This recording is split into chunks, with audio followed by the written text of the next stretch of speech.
आज सब्जी तो सिम्पल आइटेम से जाखायो जोंना सिम्पल आइटेमावसो खहाबो ना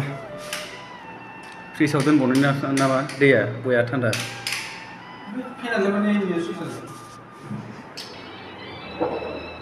बया थान्दा गाखिर दैया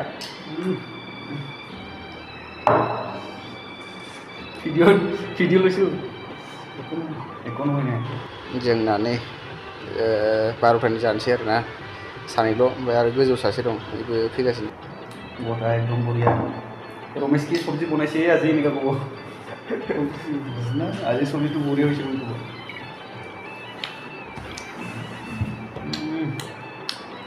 मन खालि क्यों देखाय ना दिखुनो देखाय ना औ ओइ ना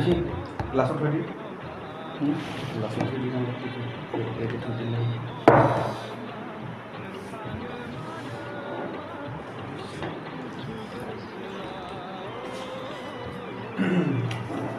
खाने की तैयार कर ली चटनिया मा होनो चटनिया भाद्रिलेवा तो दिखा सकते भाद्रिलेवा ना की कोई पहले की दिवा की बेंदर वाले इतने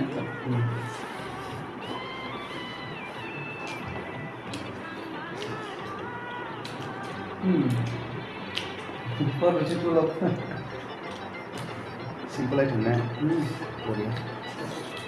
नोंथांमोनखौ गिबियाव आं इन्ट्रडक्सन होआखिसैबाबो नै दा गासैखौबो आंनि गोसो गोरबोजों खुलुमनाय जासिहरबाय गासिबो जायफ्रा नायदो बिथांखौ आरोना गान्दा खर'खौ बुंना होबाय माथाथ' इनका करल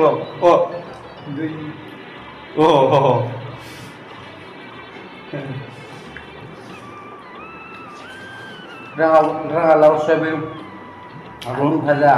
आलु बुट ओमफ्राय आलु भाजा आरो बाथोन आरो आसार आरो आसार आरो दालि आलु माने भिडिअ'आनो बरिं टाइपनि जाबाय थायो नालाय मा होगोन मा मागोन जेबो मावनाय जाया ओमफ्राय बिदिनो जानाय लोंनायफोरखौनो दसे लानानै आगारनो सानबाय आरोना चेनेला गोदै बायदि टेस्टि